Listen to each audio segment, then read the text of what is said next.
Hello friends, स्वागत है आपका मेरे यूट्यूब चैनल पर। आज हम पढ़ेंगे एनिमल टिश्यू की नेक्स्ट क्लास। तो हमने एपिथेलियल टिश्यू कंप्लीट कर लिया था। हम पढ़ रहे थे कनेक्टिव टिश्यू के बारे में। तो कनेक्टिव टिश्यू को हम 4 टाइप्स में डिवाइड करते हैं: ब्लड, बोन्स, कार्टिलेज, एडिपोज। ये सब हमने आपको बता दिया था। तो हम पढ़ेंगे एडिपोज टिश्यू के बारे में कि एडिपोज टिश्यू क्या होता है। एडिपोज टिश्यू अगर ज़्यादा फैट हो जाता है तो बॉडी में, तो वो यहाँ आके आपका स्टोर हो जाता है। तो यहाँ क्या होता है, स्टोरेशन ऑफ फैट। ठीक है। इसकी सेल को हम क्या बोलते हैं? Cell is known as adipocytes. Adipo ये कहाँ पाया जाता है? तो ये स्किन लेयर में पाया जाता है, मांस और ऑर्गन के बीच। मांस एंड ऑर्गन के बीच ये पाया जाता है। और ये कहाँ कहाँ पाया जाता है? तो ये फीमेल ब्रेस्ट में, लीवर में एंड मसल्स में ये पाया जाता है। ये इसकी वजह से आपको पता है ओबिसिटी भी हो जाती है। ठीक है, तो आप ये इसके बारे में याद रखना। नेक्स्ट हम पढ़ेंगे कनेक्टिव टिश्यू को डेंसिटी के आधार पर डिवाइड किया जाता है। कनेक्टिव टिश्यू को डेंसिटी के बेस पर डिवाइड किया जाता है।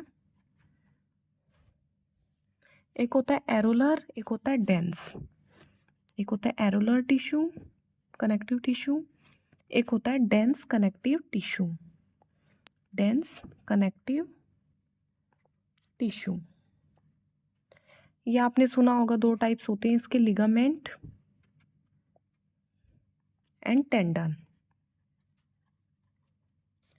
तो लिगामेंट जो होता है वो बोन प्लस बोन को जोड़ता है। ये इंपॉर्टेंट है आपके एग्जाम के लिए। टेंडन किसको जोड़ता है? तो बोन प्लस मसल को जोड़ता है। ठीक है। इसमें क्या होता है, ये गैपलेस होते हैं, इनमें गैप नहीं होता, लेकिन डेंसिटी ज़्यादा होती है। डेंसिटी, क्योंकि डेंसिटी ज़्यादा होगी तो गैप कम ही होगा, बेसिक सी बात है। एरोलर टिश्यू को हम क्या बोलते हैं? लूज कनेक्टिव टिश्यू भी बोलते हैं। लूज कनेक्टिव टिश्यू, इसमें डेंसिटी क्या होती है? डेंसिटी कम होती, सॉरी, इसमें डेंसिटी ज़्यादा होती है, इसमें डेंसिटी कम होती है। सही है। इसमें गैप भी क्या होगा? गैप क्या होगा? ज़्यादा होगा। इसका काम प्रोटेक्शन करना, पैकेजिंग करना, तो इसका पूछा जाता है पैकेजिंग करना। Important for your exam. ये क्या होते हैं? हवा से भरे होते हैं, हवादार होते हैं। एरोलर से, जैसा आपको नाम से क्लियर है। ये कहाँ पाए जाते हैं? तो स्प्लीन लेयर में ये पाए जाते हैं। इसमें एक प्रकार की सेल पाई जाती है जिसको हम बोलते हैं मास्ट सेल। ये क्या करती है? ये हिस्टामिन केमिकल्स क्रिएट करती है। ये आपसे पूछा जाएगा, तो ये भी हम ब्लड वाले चैप्टर में पढ़ेंगे, हिस्टामिन वगैरह सब कुछ। तो अभी के लिए आप इतना याद रख लेना कि ये क्या करती है, मास्ट सेल होती है इसमें, और हिस्टामिन केमिकल सिक्रेट करती है। ठीक है। और इसमें सेल के बीच में एक मैट्रिक्स सा गाढ़ा सा लिक्विड पाया जाता है, एक मैट्रिक्स पाया जाता है। और उसमें 2 टाइप के प्रोटीन होते हैं, 2 टाइप के प्रोटीन होते हैं। प्रोटीन फाइबर होते हैं, कौन कौन से? कोलेजन और इलास्टिन। बॉडी में सबसे ज़्यादा प्रोटीन जो होता है वो कौन सा होता है? कोलेजन होता है। तो आप ये याद रखिएगा। ठीक है। इसका एक काम पूछा जाता है, रिपेयरिंग करना भी इसी का काम है। ठीक है, रिपेयरिंग करना। ठीक है। नेक्स्ट हमारा कौन कौन सा कंप्लीट हो गया?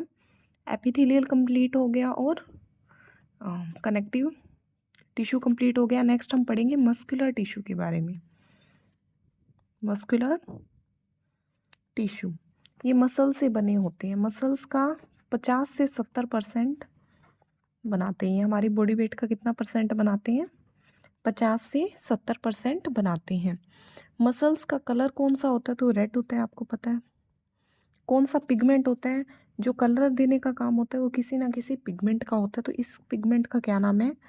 Myoglobin pigment. Myoglobin pigment. Muscles कितनी होती है नंबर्स में, तो 639 से 700 तक आपकी मसल्स इन बॉडी हो सकती हैं, मसल्स इन ह्यूमन बॉडी। ठीक है। स्टडी क्या कहलाती है, स्टडी ऑफ मसल्स, तो वो मायोलॉजी, मायोलॉजी। मसल्स का काम क्या होता है, रिलैक्सेशन, क्या नाम लेते हैं, कॉन्ट्रैक्शन, रिलैक्सेशन, लोकोमोशन करवाना, मूवमेंट करवाना। ठीक है। मसल्स की 3 टाइप्स होते हैं, SSC से याद रख लेना, स्केलेटल, स्मूथ एंड कार्डियक। तो आज की वीडियो में इतना ही, कल हम इसको पढ़ेंगे अगली वीडियो में। ठीक है। तो आप जितना आपको पढ़ाया वो समझ आया कि नहीं, ये कमेंट करके ज़रूर बताइएगा। वीडियो देखने के लिए आपका धन्यवाद।